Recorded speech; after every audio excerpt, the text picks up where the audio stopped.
Hello दोस्तों, मैं Satyendra Kumar civil warrior channel में आप सबका स्वागत करता हूं। आज हम सब्जेक्ट सोम के lesson number 2 simple stress and strain के लेक्चर नंबर 11 में स्टडी करेंगे। आज इस लेक्चर में हम विभिन्न काट वाली छड़ बार ऑफ बेयरिंग सेक्शन के डेरिवेशन के बारे में चर्चा करेंगे। यदि काट अलग अलग है और इसकी लंबाई अलग अलग है, क्षेत्रफल भी अलग अलग है, तो उसके विकृति में लंबाई में विकृति कुल कितनी लंबाई में परिवर्तन होगा उसके बारे में अध्ययन करते हैं। तो चलिए चर्चा करते हैं और इसका हम डेरिवेशन करते हैं। तो सबसे पहले हम क्या लेंगे, अलग अलग क्षेत्रफल तथा अलग अलग लंबाई के लेंगे। तो सबसे पहले हम लिखते हैं माना एक छड़ है। क्या? माना एक छड़ है। माना एक छड़ है, ठीक है। एक मान लिए राड है, ठीक है, इतनी बड़ी राड मान लिए हैं। माना एक छड़ है। फिर इस छड़ का जिसका 4 भाग है, इसमें कितने 4 भाग ले रहे हैं, जिसका 4 भागों में जिसका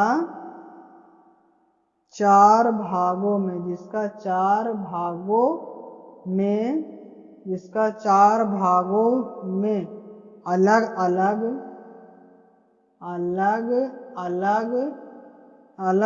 लंबाई तथा अलग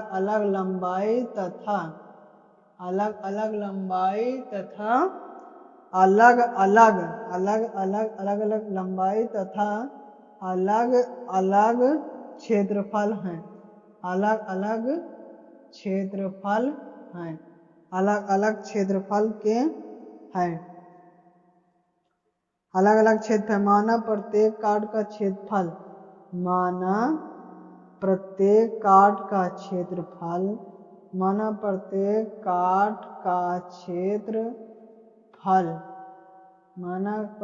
काट का क्षेत्रफल A1 A2 A3 A4 क्यों लिए? क्योंकि हम इसमें जो कर रहे हैं वो 4 ही कर रहे हैं, 4 तक ले रहे हैं, 4 तक। कितने तक? 4 तक। तथा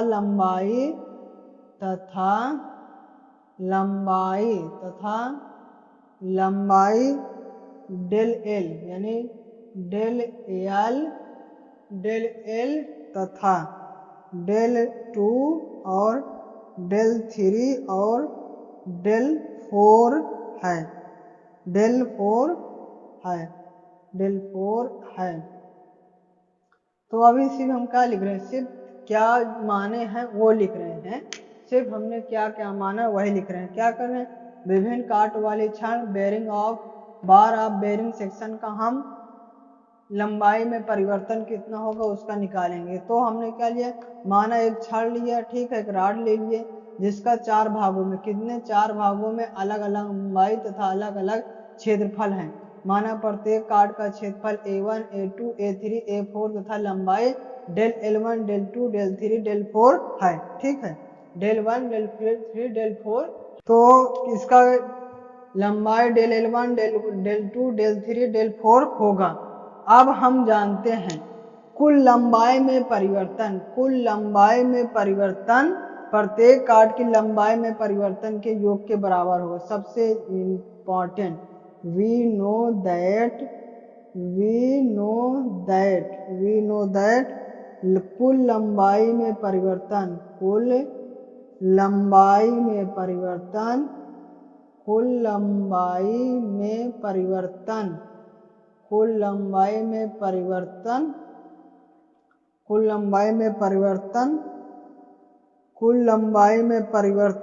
और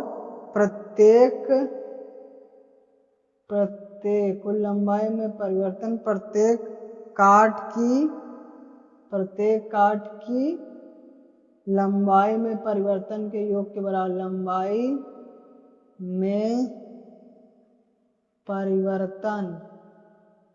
लंबाई में परिवर्तन के योग के बराबर होंगे। योग के बराबर होंगे। ठीक है, अब इसको समझते हैं कैसे। मान लीजिए ये रॉड है, ठीक है, एक यहाँ ब्लैक तक है, यहाँ तक ब्लैक है, यहाँ तक नीला है, यहाँ तक येलो कर लीजिए। ठीक है, तो इसमें जो ब्लैक वाले में जो बढ़ेगा, येलो वाले में जो बढ़ेगा, जो ग्रीन वाले में, यानी ये अलग अलग जो 4 रंग है, इसमें जितना जितना वृद्धि होगा सबको जोड़ देंगे तो वही पूरी लंबाई के योग के बराबर होगा। मतलब थोड़ा थोड़ा इसमें जो बढ़ा, थोड़ा इसमें बढ़ा, 1 मीटर ये बढ़ा, एक सेंटीमीटर इसमें मान लीजिए बढ़ा, 1 सेंटीमीटर इसमें बढ़ा, 1 सेंटीमीटर इसमें बढ़ा, 1 सेंटीमीटर इसमें बढ़ा, तो 4 सेंटीमीटर बढ़ा, तो यानी कुल 4 सेंटीमीटर बढ़ा। तो वही कह रहे हैं, यानी सबको जोड़ेंगे तो कुल लंबाई जितना बढ़े रहेगी वही योग के बराबर होगी। वही कह रहा है, वी नो दैट कुल लंबाई में परिवर्तन मतलब कितना होगा, कुल में कितना बढ़ा है प्रत्येक काट के, यानी इसका जोड़ेंगे, इसका जोड़ेंगे, इसका जोड़ेंगे, पूरे लंबाई में परिवर्तन के योग के बराबर होगा। ये सबसे इंपॉर्टेंट है। इसको समीकरण के रूप में यदि लिखें तो डेल एल कुल लंबाई, डेल एल क्या है, कुल लंबाई में परिवर्तन, ये डेल L1 डेल L2 और प्लस डेल L3 और प्लस डेल L4 समीकरण 1। हमने कुल लंबाई में परिवर्तन कितना होगा इसका निकाल लिया। ठीक है, अब सबसे इंपॉर्टेंट बात देखते हैं।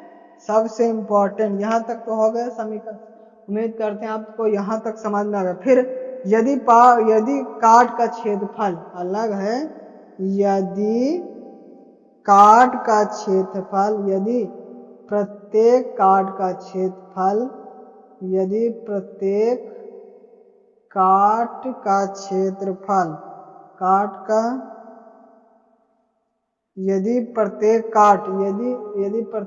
काट अलग अलग पदार्थ का बना हो, यदि प्रत्येक काट अलग अलग पदार्थों का बना हो, अलग अलग पदार्थों का बना हो, अलग अलग पदार्थों का बना हो, तो उनके यंग गुणांक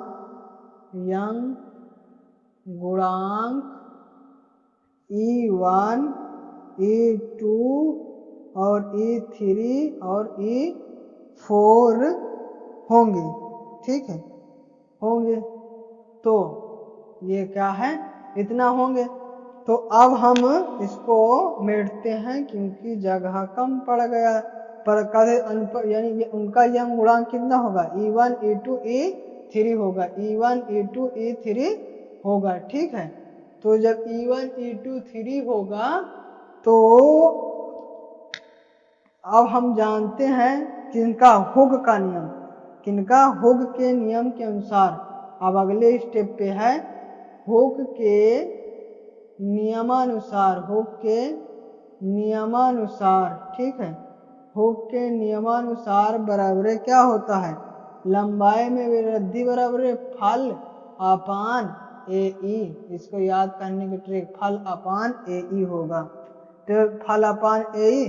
तो अब प्रत्येक काट में कितना लंबाई होगा, कुल लंबाई में परिवर्तन बराबर हुक के नियम अनुसार क्या होता है, हुक का नियम होता है प्रतिबल अपान विकृति, प्रतिबल को F अपान A और F अपान A और विकृति डेल्टा L अपान A होता है। तो उसके अनुसार सब निकालेंगे तो हमारा FL अपान AE आता है। ठीक है, अब इसको क्या करते हैं, तो अब अलग अलग निकाल लेते हैं, अलग अलग क्षेत्रफल के लिए निकाल लेते हैं। ठीक है, अब हम अलग अलग क्षेत्रफल के लिए निकाल लेते हैं, अलग अलग क्षेत्रफल के लिए क्या, तो जैसे डेल एल है तो डेल एल 1 के लिए क्या होगा, F तो चेंज एक ही है, एक ही लगाए हैं, यहाँ F जो लगाए हैं एक ही लगाए हैं, और चेंज हुआ लंबाई में क्योंकि अलग लंबाई है, और क्षेत्रफल भी अलग है, और अनुप्रस्थ काट भी अलग है, दोनों बोल दिया है। इसको कर देते हैं A, और इसी तरह डेल 2 बराबर F, डेल 2 बराबर F L2 अपान A2 अपान A2 और इसे मान लेते हैं B, और इसी तरह डेल L3 बराबर एफ L3 अपान A3 और E3 इसे मान लेते हैं C, और इसे डेल L4 क्योंकि 4 क्षेत्रफल हैं तो अलग अलग का निकालें एफ L4 अपान A4 अपान E4 D। ठीक है, अब इसको क्या करते हैं, अब इसको हम पहले हमने सब का निकाला है हुक का नियम, जब हमने सब का निकाला तो प्रत्येक काट का निकाल रहे थे, किसका, प्रत्येक काट का निकाल रहे थे। पर अब यही समीकरण, अब इस समीकरण को हमने प्रत्येक काट को जब निकाल लिया तो अब इस समीकरण को समीकरण 1 में समीकरण हमारा क्या है, डेल L बराबर del L1 plus del L2 plus del L3 और प्लस डेल L4, ये समीकरण है हमारा। ठीक है, समीकरण 1 इसको हम माने हैं, यहाँ हम लिख देते हैं समीकरण 1 माने थे। अब लिख देते हैं समीकरण 1 में, समीकरण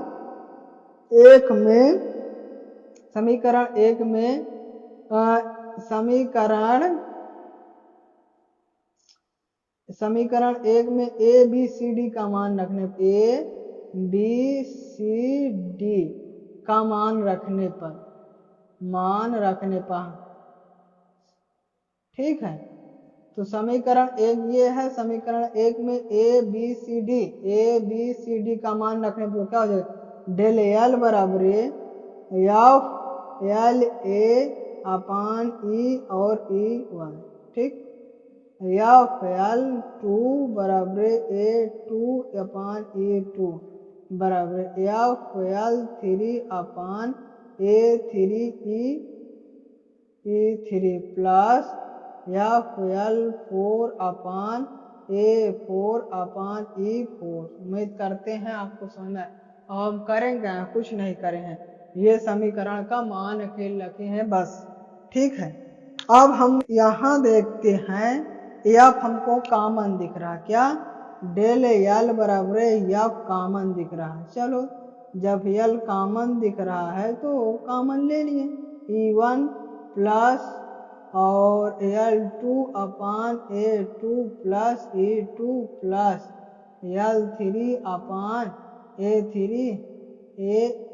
प्लस एफ कॉमन लिए L4 अपान A4 अपान E4। ठीक है, ये हो गया काम। तो हम ये फार्मूला निकाल लिए, यही हमारा फार्मूला है। क्या, जब बार ऑफ बेरिंग होगा तो यही हमारा फार्मूला निकल के आया। बार ऑफ बेरिंग बराबर जब इसका निकालेंगे तो लंबाई में परिवर्तन क्या होगा, या बाहर निकल आएगा L1 अपान A1 प्लस L1 अपान A1 into E1 plus L2 अपान A2 into E2 plus L3 E3 plus L4 A4। इस तरह हमारा बार ऑफ बेरिंग सेक्शन का अनुप्रस्थ काट का निकल आया। अब एक नोट पॉइंट लिख लेते हैं, नोट पॉइंट यही लिख लेते हैं कि इसको आप मेटते हैं। नोट पॉइंट यही लिख लेते हैं कि मान लीजिए एक ही पदार्थ का बना हो, उसमें क्या हुआ था, अलग अलग पदार्थ का बना था, तो हमारा E था, यंग गुणांक जो था, यंग गुणांक था वो E1 E2 E3 हो गया था। यदि प्रत्येक काट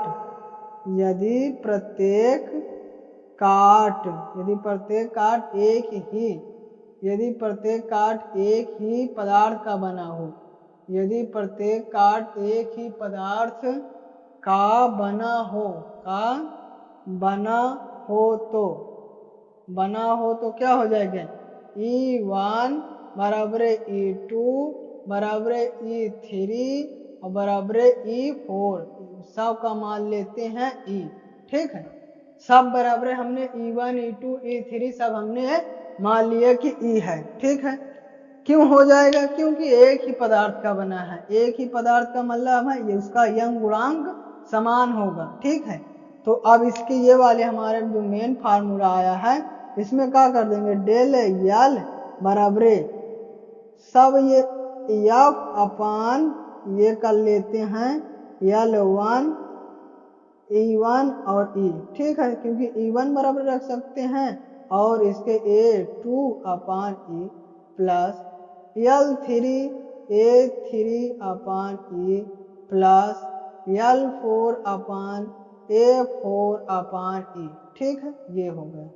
अब हमको E भी कॉमन दिख रहा है, ये कहाँ से आया समझ में कि नहीं, E1 E2 E3, अरे यार E1 E2 E3 E4 की तरफ पे चाहे जहाँ दिखे, चाहे E1 दिखे, चाहे E2 दिखे, चाहे E3 दिखे, चाहे E4, सबके स्थान पे E लिख सकते हैं, तो हमने E लिख दिया और क्या, तो F पहले से ही बाहर है और अपान अब E भी बाहर आ गए। अब क्या होगा, L1 A1 plus L2 A2 plus L3 अपान A1 प्लस L4 अपान A4, ये आ गया। क्या हो गया, अब हमारा दूसरा मेन फार्मूला आ गया। दूसरा मेन फार्मूला आ गया, क्या आ गया, इसमें आ गया कि यदि एक ही पदार्थ का बना हो, यदि एक ही पदार्थ का बना हो तो E1 E2 E3 बराबर हो जाएगा और सबके स्थान पे E लिख सकते हैं। जब E लिख सकते हैं तो क्या हो जाएगा, सब कॉमन आ जाएगा, E1 भी कॉमन आ जाएगा, जिससे कॉमन आ जाएगा तो ये हमारा नया वाला फार्मूला F अपान E, फिर कोष्टक में L1 प्लस A1 L1 अपान A1 प्लस L2 अपान A2 प्लस L3 अपान A3 प्लस L4 अपान A4 होगा। उम्मीद करते हैं आपको यह विभिन्न काट वाली छड़ बार ऑफ बेयरिंग सेक्शन का डेरिवेशन आपको समझ में आ गया है। यदि यह समझ में आ गया हो तो इस वीडियो को लाइक कर दीजिए, सब्सक्राइब कर दीजिए और बेल आइकन की घंटी पे ऑल पर क्लिक कर दीजिए, जिससे कोई भी हम वीडियो डालें तो आपको सबसे पहले वीडियो पहुंच जाए और सोम यश चैप्टर आप पढ़ते रहें। और थैंक यू फॉर वॉचिंग।